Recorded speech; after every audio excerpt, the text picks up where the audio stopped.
Hey everybody, Life Lessons Podcast. This is Doug Spence. Today I want to talk about depression and what causes it and how to overcome it. So depression is, the root of depression comes from comparison.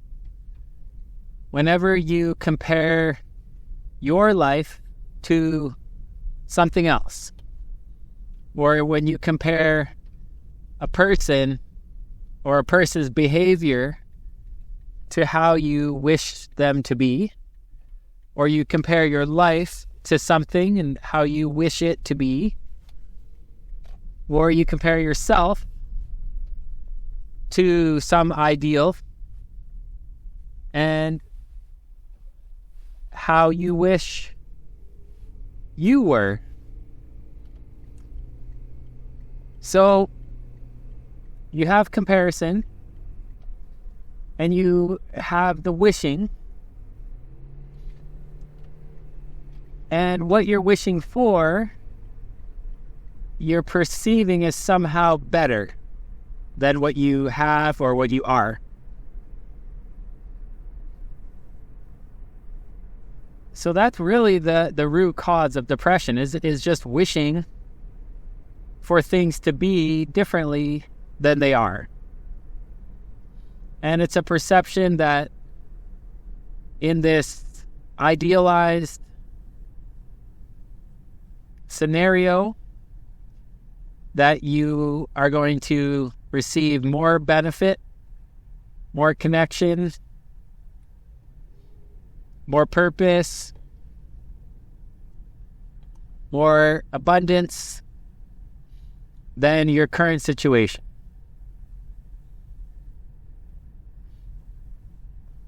So it's all a perception, right? All of the pain and all of our emotions are first caused by a perception. We have to have a perception first, and then the emotion is created. So it has to come in through our senses. We sense and we make meaning from the senses. We create meaning, and from that meaning we create a perception and feeling, and a feeling is created, or an emotion is created.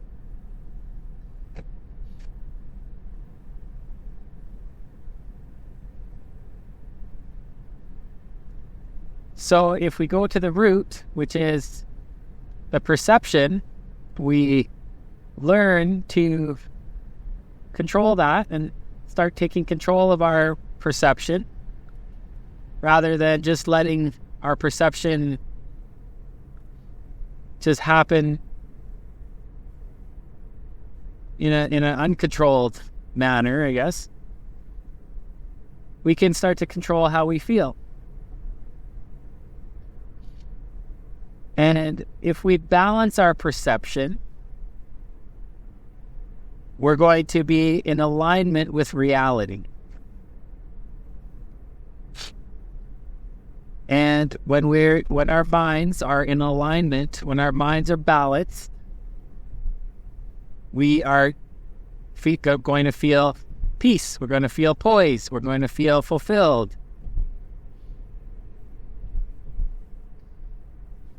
So what we have to do is look at the ideal. What is this ideal that we're wishing for? That is the imbalance right there. The ideal, sometimes called the fantasy, is the cause. The wishing for that is the cause of pain. So we're perceiving that will be somehow better in some way. We're seeing a lot of positives that we're not getting. So what we don't realize, though, when we look at these so-called positives, is there is no such thing that is all positive. It just doesn't exist. There is no person, there is no event, there is no object that is all positive. So we need a reality check on this positive ideal. We need to balance out this concept, this fantasy, because we're wishing for something that is never going to happen. We're never going to get a one-sided coin.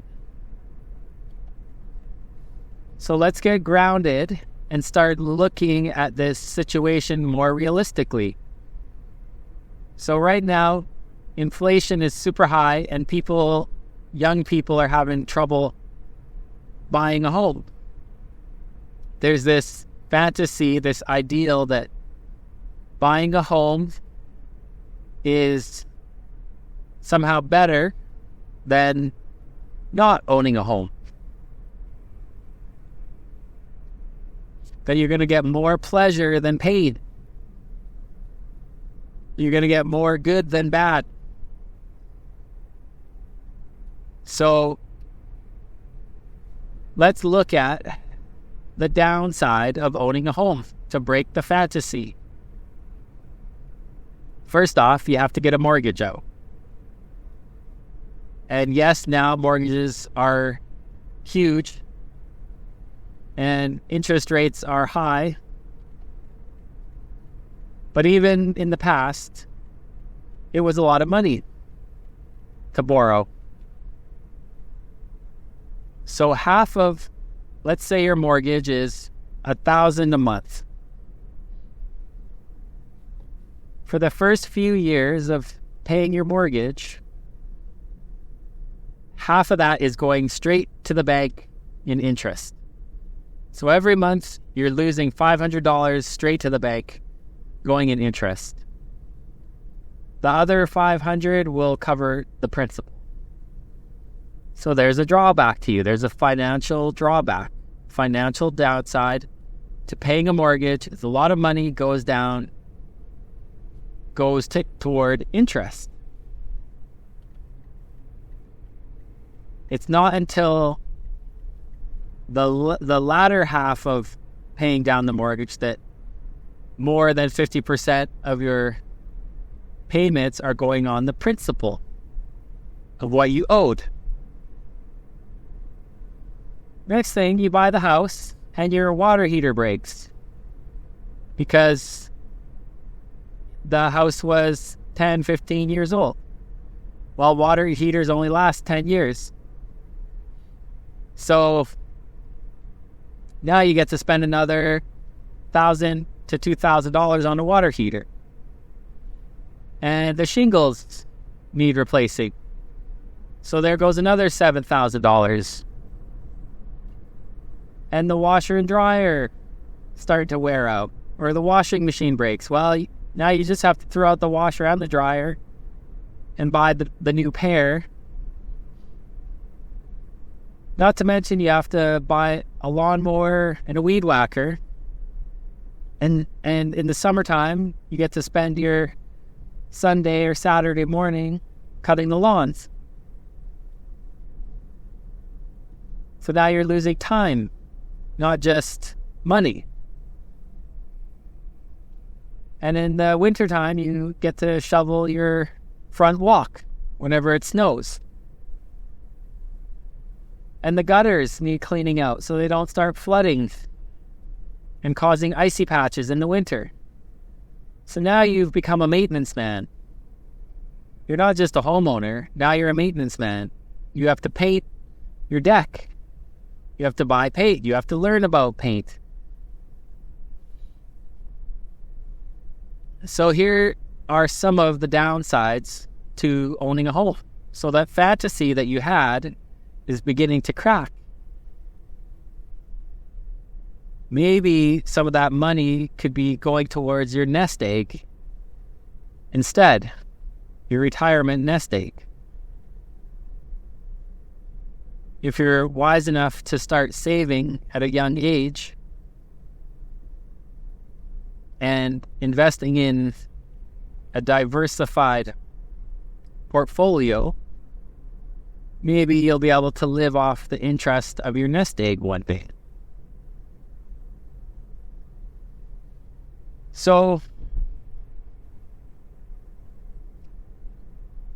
that's one example of cracking a fantasy.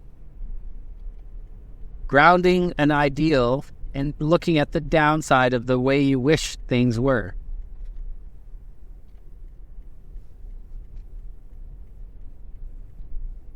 Sometimes, maybe you are wishing for a relationship.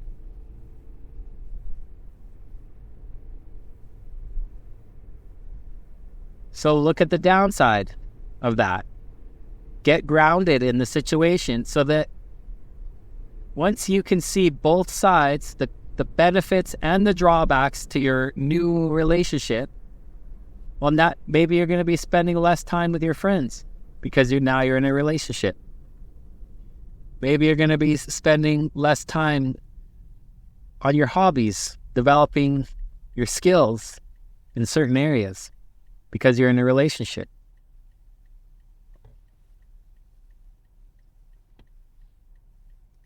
So look at some of the downsides of the relationship, because everything is a package deal.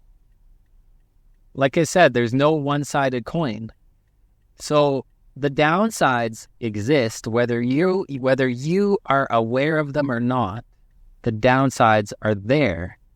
So you may as well think about what the possible downsides are and what the actual downsides are. You want to be certain that these downsides are realistic and true.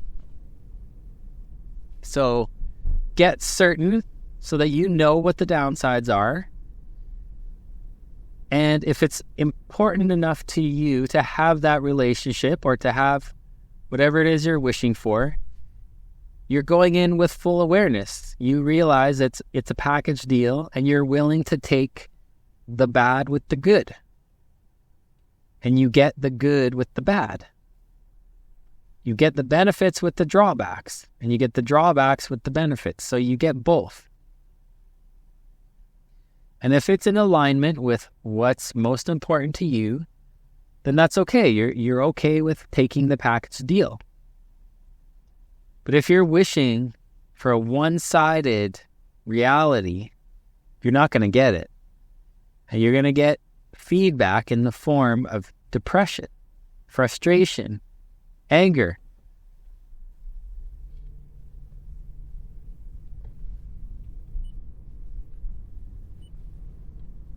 So stop wishing for a one-sided reality. Look at that reality, look at that fantasy, and start contemplating and listing and considering the downsides to your life. Financially, spiritually, at your work, in your business, in your family, in your friendships, in your personal development. Start looking at the downsides to whatever you're wishing for. And get balanced.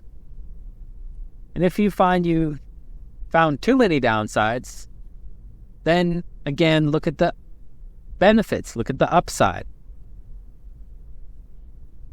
And just get perfectly balanced in your mind on this situation, on this person, on this thing that you're wishing for, so that you can get neutral. So you're like, you can take it or you can leave it. You're just okay either way.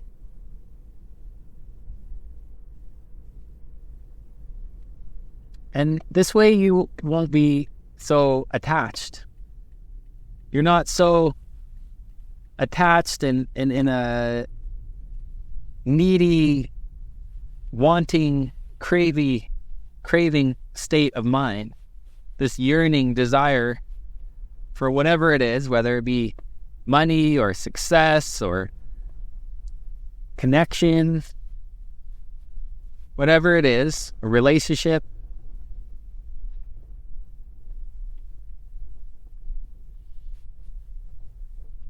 Because when you are in that needy, wanting and craving state, it's impossible to be authentic. It's impossible to be your true self. It's impossible to follow your purpose and be in alignment with your goals because you're trying to get something.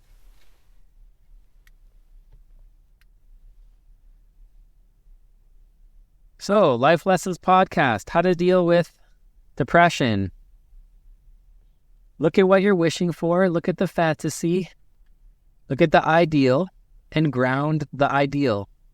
Look for the downsides. Balance it out. Balance out that ideal that you're wishing for.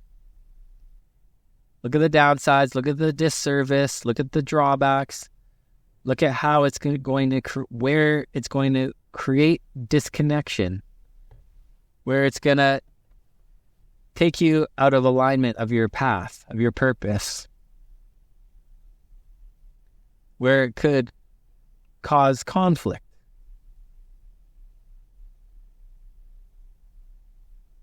What it's going to cost you.